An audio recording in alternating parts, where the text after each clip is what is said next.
Hi everyone, welcome to JR tutorials. I am your friend Rahul Jaiswal. तो दोस्तों, कैसे हो आप सभी लोग? उम्मीद करता हूं आप सभी लोग अच्छे होंगे और आपकी स्टडीज भी बेहतरीन तरीके से चल रही होगी। तो जैसा कि आप लोग जानते हो दोस्तों कि हमने आप सभी के लिए न्यू बैच चालू किया हुआ है जिसमें आप लोग को सभी चीज को दोबारा पढ़ाया जा रहा है। वैसे तो आपको पता है कि हमने पूरा सिलेबस ऑलरेडी पढ़ा के रखा है। हमारे पहले के व्हाइट बोर्ड वाले वीडियोस आज भी प्रेजेंट है, आज भी ट्रेंडिंग में है और जरूर से आप वो वीडियोस देख सकते हो और अपना पूरा सिलेबस जो है पढ़ के कंप्लीट कर सकते हो। लेकिन साथ ही साथ अगर आपको कुछ भी दिक्कत होती है तो आप न्यू बैच में जरूर से आ सकते हो। न्यू बैच के वीडियोस फ्री ऑफ कॉस्ट हम आपको डाल रहे हैं, देख सकते हो। आप लोग लगातार मेहनत कर रहे हैं। हम लोग अर्ली मॉर्निंग, लेट नाइट, रुक रुक के हम लोग आपके लिए वीडियोस बना रहे हैं, रिकॉर्ड कर रहे हैं ताकि सही समय पे आपको वीडियोस मिल सके।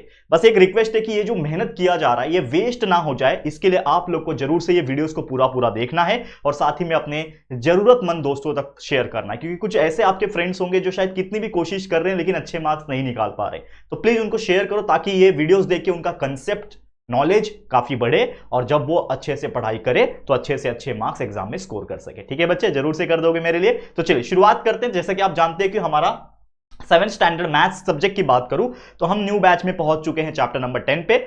ऑलरेडी एक लेक्चर हमने बना दिया। आज मैं लेकर आया हूं इस चैप्टर का लेक्चर नंबर 2। चैप्टर का नाम क्या है? Bank and simple interest. मैंने आपको फर्स्ट लेक्चर में बताया था बैंक क्या होता है, बैंक के अंदर अकाउंट कौन कौन से टाइप के होते हैं और सिंपल इंटरेस्ट को कैसे कैलकुलेट किया जाता है कि हम जब भी कोई बैंक में पैसा डिपॉजिट करते हैं तो हमें बदले में बैंक इंटरेस्ट देता है, तभी तो बैंक हमसे पैसा ले रहा है ना, नहीं तो हम अपना पैसा घर में रख लेते। बट क्या होता है कि हम जब पैसा अपना घर में रखेंगे तो पैसा ग्रो नहीं होगा, लेकिन जब पैसा हम बैंक में रखते हैं तो पैसा जो होता है वो थोड़ा सा ग्रो होता है, क्योंकि हमें 4-5% का जो भी इंटरेस्ट है वो हमें बैंक दे देता है। तो ये कैसे कैलकुलेशन किया जाता है वो हमने फर्स्ट लेक्चर में और प्रैक्टिस सेट नंबर जो इसके पहले वाला था 40 प्रैक्टिस सेट में वो हमने कंप्लीट किया था। आज हम देखेंगे प्रैक्टिस सेट 41। उसी के ऊपर बेस है, इंटरेस्ट, अमाउंट, प्रिंसिपल, यही सब चीज के ऊपर बेस है। तो आइए शुरुआत करते हैं इस वीडियो की। तो सबसे पहले अगेन जो टॉपिक है आपको मैं बताना चाहता हूं कि सिंपल इंटरेस्ट का एक फॉर्मूला होता है, that is simple interest calculate करना है तो प्रिंसिपल अमाउंट, जो भी प्रिंसिपल होता है, यानी आपने 10,000 डिपॉजिट किया तो 10,000 आपका प्रिंसिपल हो गया। आर मतलब रेट ऑफ इंटरेस्ट, कि उस पैसे को कितने परसेंट रेट ऑफ इंटरेस्ट से बैंक जो है वो हमें देने वाला है, that is nothing but the rate of interest. तो 5%, 6%, 7%, 8%, 9, 10 ऐसा परसेंटेज के हिसाब से पीसीपीए बोला जाता है, परसेंटेज पर एनम, यानी साल का परसेंटेज कितना हुआ उसको रेट ऑफ इंटरेस्ट आर कहा जाता है। टी मतलब टाइम पीरियड, कितने महीनों के लिए रख रहे हो, कितने साल के लिए रख रहे हो। तो यूजुअली टाइम पीरियड हम एनुअली मेजर करते हैं। तो अगर आपको 1 साल दिया है तो 1 लिखेंगे, 2 साल दिया है तो 2 लिखेंगे, 2.5 साल दिया है 1/2 दिया है तो 2.5 साल लिखेंगे, 2.5 लिखेंगे। इस प्रकार से चीजें लिखा जाता है, लास्ट में नीचे 100 है। तो इस तरीके से हम कोई भी सिंपल इंटरेस्ट पूछेगा तो ये फॉर्मूला डाल सकते हैं, इसमें प्रिंसिपल पूछा रहेगा तो सिंपल इंटरेस्ट दिया रहेगा तो यही फॉर्मूला यूज करके बस सिंप्लीफाई करके हम आंसर निकाल सकते हैं। और आपको अगर पूछेगा अमाउंट क्या होता है तो अमाउंट मतलब मैंने आपको समझाया था। अमाउंट मतलब ये होता है कि जब हम कोई अमाउंट को डिपॉजिट करते हैं बैंक में, प्रिंसिपल अमाउंट जो होता है उसके ऊपर बैंक रेट ऑफ इंटरेस्ट देता है हमें, कितने टाइम के लिए होता है, उससे हमें सिंपल इंटरेस्ट मिल जाता है। तो अमाउंट मतलब होता है कि जो भी हमने पैसा लगाया है प्रिंसिपल प्लस जो हमें इंटरेस्ट मिलेगा, उन दोनों को कंबाइन कर दूंगा तो वो होता है अमाउंट जो मुझे मिलेगा। ठीक है, तो इस प्रकार से चीजें कैलकुलेट की जाती है। तो चलिए शुरू करते हैं हमारा अगला प्रैक्टिस सेट, जो कि है प्रैक्टिस सेट नंबर 41। बहुत ही मजेदार प्रैक्टिस सेट है और स्टार्टिंग के 2 एग्जांपल जो है वो एमसीक्यू टाइप के, यानी fill in the blanks type के, लेकिन कोई भी चीज डायरेक्टली हम लोग अंधाधुंध तो लिखेंगे नहीं, हम लोग उसको सॉल्व करेंगे, समझेंगे और फिर लिखेंगे। चलो शुरू करते हैं। आप लोग बस एकदम ध्यान लगा के देखना और स्टडी करना ताकि आपको हर एक चीज जो है समझ में आ जाए। ठीक है बच्चा, शुरू करें हम लोग, शुरू करें कि नहीं? चलो, तो सबसे पहले आप देख सकते हो पहला प्रैक्टिस सेट 41 में क्या बोल रहा है, if the interest on 1700 rupees is 340 rupees, मतलब 1700 रुपए पे 340 जो है इंटरेस्ट है, मतलब 1700 रुपए क्या है, वो है मेरा प्रिंसिपल। ठीक है, तो मैं लिखता हूं यहां पे प्रिंसिपल। देखो इसको सॉल्व करना पड़ेगा तभी तो आंसर निकालेंगे हम लोग। तो प्रिंसिपल जो है इज इक्वल टू, लिखो ऐसा, प्रिंसिपल जो आया दिया हुआ है जो है वो है 1700 रुपीज, उसके ऊपर जो इंटरेस्ट मिल रहा है वो है 340 रुपीज, तो हम लोग लिख देंगे interest is equal to 340 rupees. ठीक है, कितने साल के लिए? 2 साल के लिए दिया हुआ है, मतलब टाइम पीरियड कितना दिया हुआ है? 2 इयर्स दिया हुआ है। करेक्ट है, यहां तक कोई दिक्कत है बच्चा? कोई दिक्कत नहीं है। अगला जो है the rate of interest must be dash, मतलब आपको पूछा है कि रेट ऑफ इंटरेस्ट डैश है, मतलब रेट ऑफ इंटरेस्ट आपको कैलकुलेट करना है, मतलब R is equal to question mark, मतलब इन शॉर्ट हमें क्या निकालना है? Rate of interest. तो मुझे एक फॉर्मूला पता है, we know the formula for calculating the rate of interest. तो I is equal, sorry, simple interest का फॉर्मूला क्या है हमारे पास? That is P multiply by R multiply by T whole divided by 100। ये मेरे लिए क्या है बच्चा? फॉर्मूला है, जो अभी अभी मैंने आपको बताया और पिछले प्रैक्टिस सेट में भी यही फॉर्मूला यूज किया था। तो आई का वैल्यू दिया हुआ है हमें 340 रुपीज, ठीक है, पी मल्टीप्लाई बाय आर, तो पी का वैल्यू दिया हुआ है हमें कितना? 1700 रुपया प्रिंसिपल है मेरा, multiply by rate of interest मुझे पता नहीं है, और टाइम पीरियड 2 साल है। टाइम पीरियड कितना है? 2 साल है, बराबर। लिख दिया, नीचे आ जाएगा 100, बराबर। अब यहां पे नीचे 2 जीरो है, ऊपर 2 जीरो है, कैंसिल हो गया। क्या बच रहा है हमारे पास? ये 340 बच रहा है, बराबर। Is equal to 17 multiply by 2 कितना होता है? 17 2 का कितना होता है? 34 होता है। तो 34 मल्टीप्लाई बाय आर हो गया, बराबर। सब कुछ कैंसिल, नीचे कुछ भी नहीं है, मतलब 1 है, मतलब कुछ भी लिखने की जरूरत नहीं है। तो 340 is equal to 34 multiply by R. हमें रेट ऑफ इंटरेस्ट आर चाहिए, तो इस 34 जो मल्टीप्लाई में है उसको 340 के पास भेजूंगा तो डिवाइड में हो जाएगा। तो 340 डिवाइड बाय 34, 340 डिवाइड बाय 34 हो जाएगा, इज इक्वल टू आर वहां पे अकेला बच जाएगा। तो 34 के टेबल में 34 1 जा 34 और 34 10 जा हो जाएगा 340, बराबर। तो देयरफॉर आर का वैल्यू कितना आ गया? 10 आ गया। तो आर क्या होता है? रेट ऑफ इंटरेस्ट होता है, तो इसके लिए हम लोग को परसेंटेज लगाना होता है। तो आर इज इक्वल टू हमारा वैल्यू आ गया 10%। क्या मेरे ऑप्शन में 10% दिया है? क्या देख सकते हो? चौथा ऑप्शन 10% है, मतलब हमारा करेक्ट आंसर क्या हो जाएगा? Option number 4। तो आपको जो क्वेश्चन पूछा था कि इस पे रेट ऑफ इंटरेस्ट कितना रहेगा, तो हमने पता लगा लिया है कि रेट ऑफ इंटरेस्ट कितना रहेगा? 10% रहेगा। कितना इजी सवाल था, आप देख सकते हो। तो ऐसे fill in the blanks type के क्वेश्चंस भी आपको पूछे जा सकते हैं एग्जाम में, तो उसके लिए प्रिपेयर रहना। पहले आप रफ में, क्योंकि इसमें सिर्फ फिल इन द ब्लैंक्स में सिर्फ ऑप्शन लिखना होता है, आपको करेक्ट आंसर लिखना होता है, आपको पूरा सॉल्व नहीं करना होता है। तो ये सॉल्व हमने क्यों किया? ताकि आपको बता सके, और आप लोग को भी ये सॉल्व करना पड़ेगा एग्जाम में, लेकिन वो रफ पेपर में आप कर सकते हो। अगर एग्जाम में बोला है कि सॉल्व करके करो, तो सॉल्व उधर पे ही कर लेना, लेकिन आपको बोला है कि सिर्फ आंसर लिखो, तो आप पीछे कहीं रफ वर्क में पेज पे रफ वर्क करके और जो वैल्यू है वो निकाल के उसमें डाल सकते हो। ठीक है, ये आ गया पहला सवाल का जवाब। अगला सवाल क्वेश्चन नंबर 2 आप देख सकते हो, जो कि आप देख स्क्रीन पे। If the interest on 3000 rupees, समझो इसको क्या बोल रहा है। ठीक है, क्या बोल रहा है कि if the interest on 3000 rupees is 600। Same type का क्वेश्चन लग रहा है, चलो पढ़ते हैं पहले। तो if the interest on 3000 rupees, तो 3000 रुपीज क्या हो गया? मेरा प्रिंसिपल हो गया। ठीक है, तो प्रिंसिपल कितना हो गया? 3000 रुपीज।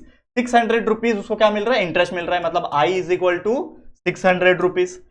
ठीक है, जो भी हो रहा है आपके सामने हो रहा है। देखो कितना मजेदार चीज है, और ये रियल लाइफ चीजें होती है, तो इसको अभी से समझ के चलो, ताकि आप फ्यूचर में कभी साइंस लोगे तो काम आएगा, लेकिन सबसे ज्यादा काम ये वाला टाइप का जो एग्जांपल्स होते हैं वो कॉमर्स के बच्चों को आएगा, जो 11th 12th में कॉमर्स पढ़ेंगे। बहुत मजेदार चीज होता है। ठीक है, तो I is equal to 600 rupees और at a certain rate for a certain number of years. मतलब हमें पता नहीं है कितने नंबर ऑफ ईयर्स है, मतलब टी का जो वैल्यू है वो मुझे पता नहीं है, क्वेश्चन मार्क है।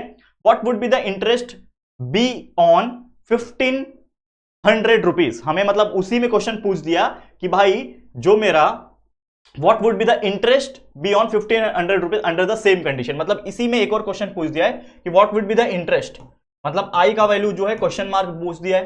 ठीक है, आई का वैल्यू क्या दिया है? क्वेश्चन मार्क दे दिया है, और ऑन 1500 रुपीज बोला, मतलब ये प्रिंसिपल अमाउंट है। ठीक है, ये मेरा प्रिंसिपल अमाउंट दे दिया, मतलब एक ही में 2 क्वेश्चन पूछा है, और इसको हम किस तरीके से सॉल्व करेंगे। तो सबसे पहले ये चीज है जिसमें आपको प्रिंसिपल दिया है, इंटरेस्ट दिया है, लेकिन जो नंबर ऑफ ईयर्स है जो बच्चा, वो हमें नहीं दिया है। तो इसको हम लोग कैसे कैलकुलेट कर सकते हैं, बराबर। तो अगर आप देखोगे यहां पे जो कंडीशंस है, यहां पे आई और पी है, यहां पे भी आई और पी है, तो मैं क्या कर सकता हूं? एक रेशियो बना सकता हूं। वो रेशियो क्या हो सकता है कि जब मेरा इंटरेस्ट होगा, ठीक है, जो मेरा इंटरेस्ट होगा उसके हिसाब से मुझे प्रिंसिपल अमाउंट पे ही इंटरेस्ट मिलेगा। उसी प्रकार यहां पे भी जो मेरा प्रिंसिपल अमाउंट रहेगा उसी के हिसाब से मुझे इंटरेस्ट मिलेगा। तो यहां पे मेरा इंटरेस्ट कितना है? 600 रुपया है। देखो यहां पे ध्यान से, यहां पे मेरा जो इंटरेस्ट है वो 600 रुपया है, और कितने प्रिंसिपल पे है? 3000 रुपीज पे है। यहां पे मेरे पास प्रिंसिपल अमाउंट कितना है? यहां पे प्रिंसिपल अमाउंट 15,000 रुपीज है, लेकिन यहां का जो इंटरेस्ट है मुझे पता नहीं है, मतलब आई यहां पे ये चीज है, मतलब क्वेश्चन मार्क है, आई मुझे पता नहीं है। तो चलो सॉल्व करते हैं, यहां पे ध्यान देना। ठीक है, एक सेकेंड ध्यान देना। तो यहां पे मैं क्या करूंगा? सिंपली क्रॉस मल्टीप्लाई करूंगा, this multiply by this, this multiply by this. ठीक है, क्या हो जाएगा? सॉल्व करो, यहां पे देखो तो 600 multiply by 15,000 that is equal to I multiply by 3000। ठीक है, आई मल्टीप्लाई बाय 3000, मुझे आई का वैल्यू चाहिए, तो therefore I will be equal to what? ये दोनों जो है मल्टीप्लाई में ये तो रहेंगे ही, 15,000 बराबर, ज्यादा हो गया क्या? हाँ, 15,000 होल डिवाइडेड बाय ये 3000 जो मल्टीप्लाई में है वो नीचे आ जाएगा, डिवाइड में आ जाएगा, 3000 नीचे आ जाएगा। इसके पास 3 जीरो है, तो 1 2 3 जीरो कैंसिल, 1 2 3 जीरो कैंसिल, बराबर। 3 के टेबल में 3 1 जा 3, 3 5 जा 15 हो गया, बराबर। तो 5 मल्टीप्लाई बाय 600, 6 5 जा होता है दोस्तों 40, और उसके पास 2 जीरो है, मतलब 3000। तो मतलब आई का वैल्यू कितना आ गया? 3000 रुपीज। ठीक है, जो हमें चाहिए था। What would be the interest, question पूछा है ना, what would be the interest, तो मैंने बोल दिया इंटरेस्ट मेरा 3000 आया। तो क्या ऑप्शन में 3000 रुपया है? क्या देख सकते हो, ऑप्शन में 3000 रुपया है क्या, सॉरी 3000 गलती से आ गया, 300 होना चाहिए था, बराबर, ठीक है, क्योंकि यहां पे 1500 है, मैंने 15,000 लिख दिया, बराबर। देखो गलती से मैंने क्या मिस्टेक कर दी, यहां पे आपके सामने ही है, बता देता हूं, ये 1500 है, मैंने गलती से 15,000 लिख दिया था, ठीक है, तो ये आपका 1500 है, माफ करना मुझे। देखो ये क्या होता है ना, हमसे भी कभी कभी क्वेश्चन को देख के लिखने में गलती हो जाती है, आपके सामने और कोई मिस्टेक नहीं हुआ, हमने गलती से 1500 की जगह पे 15,000 लिख दिया, इसके लिए एक जीरो ज्यादा आ गया, तो एक जीरो हटा दो बस, और कुछ नहीं करना है। यहाँ पे जहां जहां मैंने 15,000 लिखा है वहां पे बस एक जीरो हटा दो, ठीक है, यहां पे भी 15,000 लिखा है, तो एक जीरो क्या हो जाएगा, हट जाएगा, और कुछ नहीं, ठीक है, चलो, ठीक है, कैलकुलेशन सेम आएगा, कुछ फर्क नहीं पड़ेगा, ये आ जाएगा आपका 300, ठीक है, देख लो आप, चेक कर लो, तो आपका आंसर कितना आया, आपका आंसर आ जाएगा 300 रुपीस, ठीक है, दिस इज योर आंसर। तो option number 1 is the correct answer, मतलब ये वाला मेरा करेक्ट आंसर है। मतलब जब हमने प्रिंसिपल अमाउंट 3000 भरा तो उस पर इंटरेस्ट मुझे 600 रुपए का मिला, ठीक है, जब मैंने प्रिंसिपल अमाउंट 1500 भरा तो उस पर इंटरेस्ट कितना मिला, 300 रुपए का मिला। समझ में आ गया, क्लियर है, बहुत ही मजेदार क्वेश्चन था। अब चलते हैं आगे बढ़ जाते हैं, जो कि हमारा next question, question number 3। Question number 3 आप देख सकते हो, जो कि सॉल्व करने वाला क्वेश्चन है, ये फिल इन द ब्लैंक्स नहीं है। तो Javed deposited 12,000 rupees at 9 PCP है। देखो क्या बोल रहा है कि जावेद ने डिपॉजिट किया 12,000 रुपया, तो डिपॉजिट किया मतलब ये हो गया प्रिंसिपल अमाउंट, तो 12,000 रुपया उसने क्या किया है, डिपॉजिट किया है। 9% पर एनम, मतलब क्या दिया है, रेट ऑफ इंटरेस्ट दिया हुआ है, 9 PCPA percentage per annum, rate of interest दिया हुआ है, इन ए बैंक फॉर सम ईयर, मतलब उसने बोला कि कुछ सालों के लिए उसने बैंक में रखा, एंड उसको फिर विदड्रॉ कर लिया, मतलब निकाल लिया, his interest every year and withdraw his interest, मतलब उसने पैसा जमा किया खुद कितना, 12,000 9% के हिसाब से, और हर साल जो इंटरेस्ट उसको मिल रहा होगा वो क्या करेगा, वो निकाल रहा है, हर साल वो इंटरेस्ट अपना निकाल रहा है। At the end of the period he had receive all together 17,400 rupees, मतलब ये क्या दे दिया है, at the end of period he receive all together 17,400 रुपया, मतलब पूरे खत्म होने के बाद at the end of the period उसने 17,400 रुपया निकाला।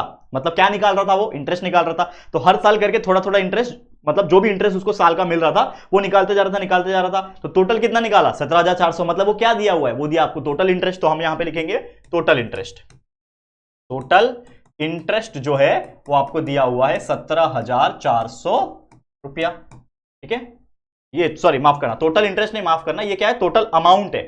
At the end of the period he had receive all together, देखो ये वर्ड ध्यान से सुनना, ये ऑल टुगेदर मतलब पूरा पैसा, जो उसने पैसा भरा प्रिंसिपल प्लस जो इंटरेस्ट मिला होगा वो मिला के, मतलब ये क्या दिया, टोटल अमाउंट, ठीक है, माफ करना, ये क्या दिया हुआ है आपको, टोटल अमाउंट दिया हुआ है, AMOUNT, और अमाउंट मतलब क्या होता है, प्रिंसिपल प्लस इंटरेस्ट, ठीक है। हमें क्वेश्चन पूछा है for how many years he had deposited his money, मतलब हाउ मेनी ईयर मतलब नंबर ऑफ ईयर्स, मतलब टी का वैल्यू निकालने बोल रहा है, नंबर ऑफ ईयर मतलब टी का वैल्यू जो है वो आपको कैलकुलेट करने बोल रहा है, ठीक है, बहुत सिंपल है, टी का वैल्यू कैसे कैलकुलेट करेंगे, ध्यान से समझना इसको, ठीक है।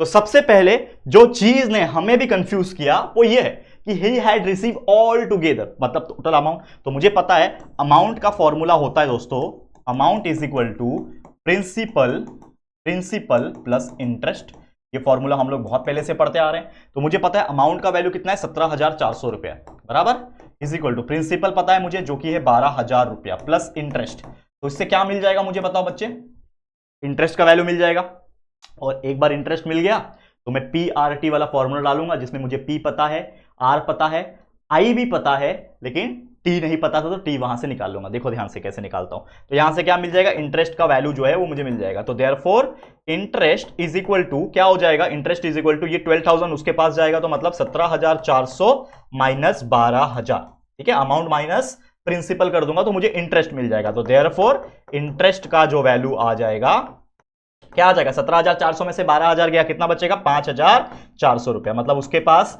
जो इंटरेस्ट आया होगा कुल मिला के वो 5,400 का आया होगा। बहुत सिंपल था यहां तक तो कोई दिक्कत नहीं होगी। कितना इंटरेस्ट मिला, 5,400 रुपया, ओके, ये तो समझ में आ गया। लेकिन क्वेश्चन क्या पूछा है हमें कि how many years he had deposit, मतलब नंबर ऑफ ईयर्स पूछा हुआ है, तो मुझे एक फॉर्मूला पता है कि interest is equal to PRT multiply by 100, ये फॉर्मूला पता है, जिसमें मुझे आई का वैल्यू पता है, इंटरेस्ट कहां गया, देखो अभी निकाला मैंने, आई है ना, इंटरेस्ट मतलब आई होता है, तो इंटरेस्ट का वैल्यू है मेरे पास 5,400 रुपीज, प्रिंसिपल का वैल्यू मेरे पास पता है 12,000 रुपया है, ठीक है, आर का वैल्यू मुझे पता है क्या, रेट ऑफ इंटरेस्ट मुझे पता है 9% पर एनम, टी का वैल्यू यानी नंबर ऑफ ईयर मुझे पता नहीं है, डिवाइड बाय 100 करूंगा, तो अननोन कौन सा, इसमें से कौन सा वैल्यू है जो आपको नहीं पता, जो कि है टी, बाकी सब पता है, तो टी का वैल्यू यहां से कैलकुलेट हो जाएगा। कैसे कैलकुलेट होगा ध्यान से देखना, ये 0 0 कैंसल, ऊपर भी 0 0 कैंसल, ठीक है, समझ में आ रहा है। तो क्या बच रहा है 5400 multiply by 12 multiply by 9, sorry 12 नहीं है, हाँ मतलब 120 है, लेकिन 12 लाइन से कितना होता है, 12 लाइन से 108 होता है, बराबर है कि नहीं, इतना तो टेबल मुझे भी आता है यार 5400 इज इक्वल टू 12 लाइन का होता है 108, बराबर, और ये एक जीरो है उसके पास, तो ये आ गया 1080 मल्टीप्लाई बाय टी, नीचे 1 है मतलब लिखने की जरूरत नहीं। अब मुझे टी का वैल्यू चाहिए, तो therefore T will be equal to क्या हो जाएगा, 5000 जो 400 था ये उसके नीचे आ जाएगा 1080, 10 कैंसिल हो जाएगा। अब 108 के टेबल में 540, तो अगर आप देखोगे तो 108 को अगर मैं 5 से मल्टीप्लाई करूंगा तो 5 8 होता है 40, 4 आ गया, 5 0 0, ये 4 हो गया, 5 1 5, 540 आता है, मतलब 108 1 108, 108 5 540, मतलब मेरा वैल्यू आ गया t इज इक्वल टू 5, और t क्या है मेरे लिए, टाइम पीरियड यानी नंबर ऑफ ईयर्स है, तो 5 आगे क्या लिखेंगे, ईयर्स लिखेंगे। तो हमारा जो क्वेश्चन का जो आंसर था वो हमने निकाल दिया भाई, कि वो जो बंदा था उसने जो पैसा भरा बैंक में 12,000 रुपया 9% के हिसाब से इंटरेस्ट निकालता गया, लेकिन टोटल पैसा उसको मिला 17,400, उस हिसाब से नंबर ऑफ ईयर्स जो मैंने कैलकुलेट किया है वो आ गया 5 ईयर्स। कितना इजी क्वेश्चन था आप खुद देख पा रहे, करेक्ट है। तो इस प्रकार से ये क्वेश्चन को सॉल्व किया जाता है। ये बहुत स्मार्ट लोग हैं, ये आपको बहुत घुमा फिरा के क्वेश्चन पूछेंगे कि इसने पैसा डिपॉजिट किया, ये किया, लेकिन आपको पहले सिस्टमैटिक तौर पे समझना है। एक बार आपको समझ में आ गया चीजें बहुत आसान हो जाती है। चलिए शुरू करते हैं एक और क्वेश्चन को, क्वेश्चन नंबर 4। क्वेश्चन नंबर 4 आप देख सकते हो, लता बेन नाम की है, borrowed some money from a bank. हम बैंक से पैसे उधार भी लेते हैं, लोन लेते हैं, आपको पता ही होगा।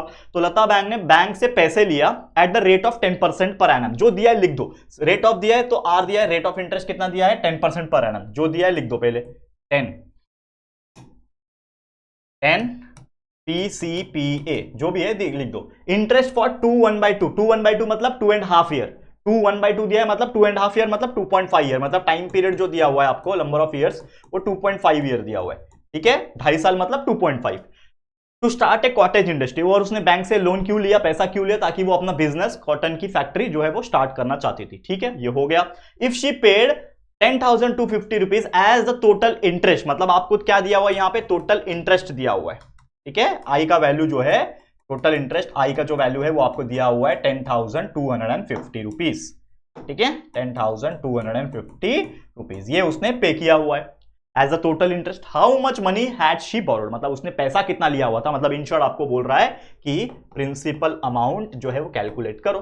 क्या दिया हुआ है, प्रिंसिपल अमाउंट जो है वो कैलकुलेट करो। तो सबसे पहले आपको दिमाग ये लगाना है कि क्या चीज पूछा है, आपको पूछा है प्रिंसिपल, आपको दिया क्या है आर और टी, ये क्या दिया है आई, तो आई दिया है, पी दिया है, आई दिया है, आर दिया है, टी दिया है, पी निकालना है। तो ये कौन सा फॉर्मूला है, I is equal to P R T by 100, तो हम सिंपली वो फॉर्मूला लगा देंगे तो वैल्यू आ जाएगा। तो वी नो दैट, हम क्या बोलेंगे कि we know the formula that is I is equal to P multiply by R multiply by T whole divided by 100, this is my formula.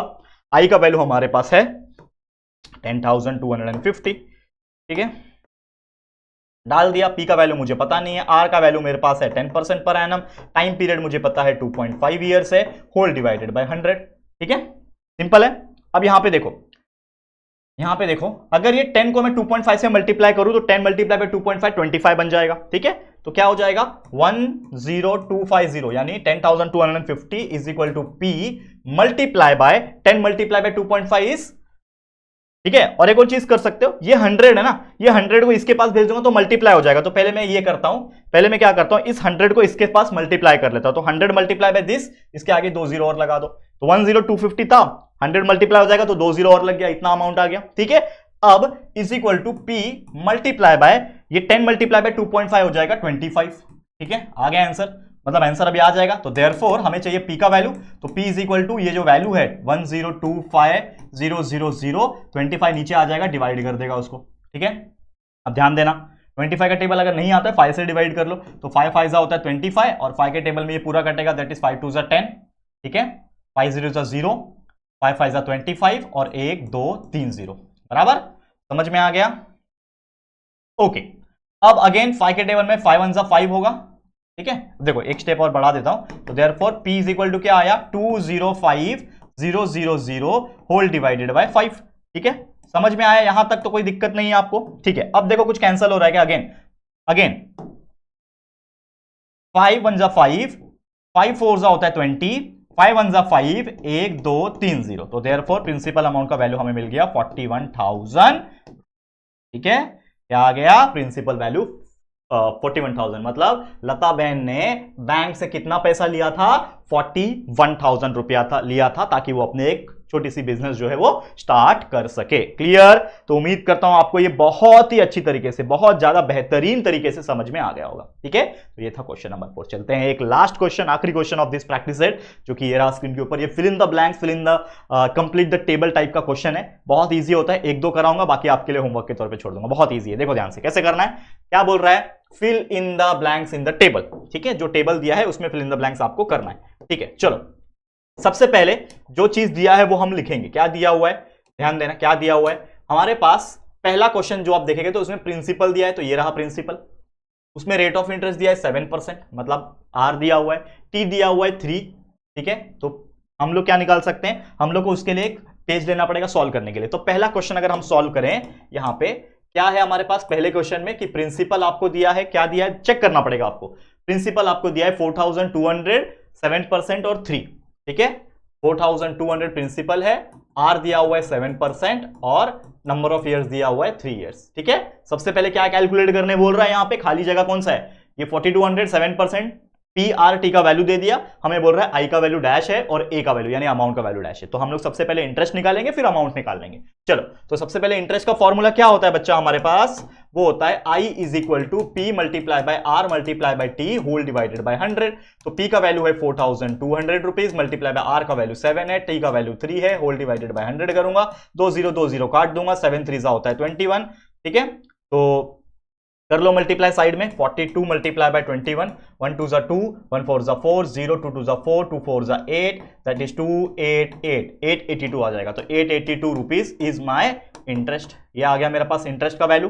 ठीक है, इंटरेस्ट का वैल्यू आ गया। ठीक है, अब मुझे क्या निकालना है, मुझे एक और चीज पूछा था, अमाउंट निकालो। तो मुझे पता है amount is equal to principal plus interest होता है। Amount is equal to principal plus interest. Principal है 4,200 रुपीज प्लस इंटरेस्ट 882 रुपीज निकाला है मैंने। ठीक है, प्लस कर दो तो ये हो जाएगा 5,082 रुपीज।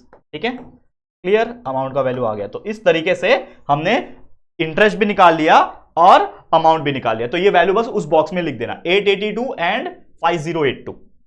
तो लिख दो, यहां पे आ जाएगा इंटरेस्ट कितना आया 882 रुपीज और अमाउंट 5082 रुपीज। कितना आसान था आप देख सकते हो। तो इस तरीके से जो भी चीज पूछा है वो लिख सकते हो। सेकंड क्वेश्चन में प्रिंसिपल डैश है। ठीक है, प्रिंसिपल डैश है, R6 है, टाइम 4 है, R6 टाइम 4। चलो यहां पे करता हूं सॉल्व, यहां पे आपके सामने ही सॉल्व करता हूं, देखो। ठीक है, ये फर्स्ट था, ये सेकंड क्वेश्चन। ठीक है, R दिया हुआ है 6%, टाइम दिया हुआ है 4 इयर्स, बराबर इतना ही दिया हुआ है। और क्या दिया है चलो चेक करते हैं। R 6%, time 4 year, interest 1200। इंटरेस्ट जो है वो 1200 दिया हुआ है। क्वेश्चन क्या पूछा है, प्रिंसिपल की जगह पे खाली था तो प्रिंसिपल निकालना है और उसके बाद फिर अमाउंट निकालना है। ये दो चीज निकालना है, सेम प्रोसेस करेंगे, कुछ भी नया नहीं है इसमें। सेम मेरे पास फॉर्मूला क्या है इंटरेस्ट का, I is equal to P R T multiply by 100, बराबर। तो आई का वैल्यू दिया हुआ है इस बार 1200 रुपया, इज इक्वल टू पी का वैल्यू मुझे पता नहीं है, आर का वैल्यू दिया हुआ है 6%, टाइम का वैल्यू दिया हुआ है 4 डिवाइड बाय 100। ये मल्टीप्लाई हो जाएगा इधर पे। ठीक है, तो 1200 मल्टीप्लाई बाय 100 करूंगा तो 2 0 आ गया, ये इससे मल्टीप्लाई हो जाएगा, इज इक्वल टू ये पी पहले से ही है, मल्टीप्लाई बाय 6 4 होता है 24। ठीक है, 6 4 होता है 24, 24 इधर जाएगा तो देयरफॉर पी का वैल्यू आ जाएगा 12 1 2 3 4 0 डिवाइड बाय 24। अब आपको पता है 12 के टेबल में जाता है, 12 2 जा 24 होता है, 12 1 जा 12 और ये 4 0 लगा दो, 1 2 3 4 0। फिर 2 के टेबल में 2 1 जा 2 और ये 2 5 जा 10 और 1 2 3 0। तो देयरफॉर प्रिंसिपल अमाउंट का वैल्यू आ गया 5000 रुपया। 5000 रुपीज प्रिंसिपल आ गया, लेकिन साथ में हम लोग को क्या निकालना है, हमें अमाउंट भी निकालना है। ठीक है, तो हम यहां पे लिखेंगे amount is equal to principal plus interest. Principal अभी मैंने निकाला 5000 रुपीज, लिख दो यहाँ पे 5000 रुपीज प्लस इंटरेस्ट जो हमें दिया हुआ है वो है 1200 रुपया। तो प्लस कर दो तो अमाउंट मेरे पास आ जाएगा 5000 प्लस 1200 यानी 6200 रुपया। तो इस तरीके से प्रिंसिपल 5000, अमाउंट 6200। तो लिख दो, तो प्रिंसिपल कितना 5000 रुपीज और ये कितना आ जाएगा अमाउंट प्रिंसिपल प्लस इंटरेस्ट यानी 6200 रुपया। तो इस तरीके से देखो, जो भी चीज नहीं दिया है, जो भी चीज की जगह पे डैश दिया हुआ है, जगह खाली है, उसमें आपको फिलअप करना है। तो क्या ऐसे बचे हुए रिमेनिंग एग्जांपल्स यानी क्वेश्चन नंबर 3, 4, 5 ये आप कर नहीं सकते? ये इतना इजी है कि बस आपको एक रफ पेज लेना है, जैसे मैं ले रहा हूं आपके लिए यहां पे, वैसे ही आपको एक रफ पेज लेना है और आपको सॉल्व करना है। जो चीज नहीं दिया है उसका वैल्यू आपको निकालना है। तो क्या आप कर सकते हो इतना? बिल्कुल कर सकते हो, और मैं चाहता हूं कि आप लोग करो ताकि थोड़ा आपके लिए भी प्रैक्टिस हो जाए। बहुत ईजी है, हर टाइप के एग्जाम्पल मैंने करा दिया। ठीक है बच्चा, तो फिर क्या करता हूं, इसी के साथ इस वीडियो को मैं एंड करता हूं और उम्मीद करता हूं आपको हर एक चीज क्लियर हो गया होगा। तो ये आपके लिए होमवर्क जरूर करना और कॉमेंट करके आंसर बताना कि ये चीजों का आंसर कितना आया। तो बस आज के लिए इतना ही, ठीक है। तो ये वीडियो इसी के साथ पूरा होता है, यानी ये प्रैक्टिस सेट नंबर जो 41 था ये हमने बहुत अच्छी तरीके से कंप्लीट कर लिया। तो इसी के साथ ये पूरा का पूरा इंटायर चैप्टर भी जो होता है बैंक एंड सिंपल इंटरेस्ट का, ये होता है टोटली 100% कंप्लीट। अब इसके आगे के लेक्चर्स जब भी आएंगे 7th मैथ्स के, उसमें हम न्यू चैप्टर की शुरुआत करेंगे जो कि शायद सर्कल है, तो हम लोग उसको पढ़ेंगे। तो आप लोग बस बने रहना हमारे साथ, हमारे न्यू वीडियो, न्यू बैचेस के वीडियो देखते रहना और प्यार देते रहना और शेयर करते रहना। आज के लिए इतना ही। ये वीडियो, ये चैप्टर आपको कैसा लगा है जरूर से कॉमेंट करके बताना। वीडियो पसंद आया तो प्लीज वीडियो को लाइक कर देना, शेयर करना अपने दोस्तों के साथ, और अगर पहली बार आए हो चैनल पर, अभी तक चैनल को सब्सक्राइब नहीं किया है तो फटाफट से हमारे चैनल को सब्सक्राइब करके बेल आइकन को भी प्रेस कर देना। ठीक है दोस्तों, तो चलो फिर जल्दी मिलेंगे एक और नई वीडियो में। तब तक के लिए thank you and good bye.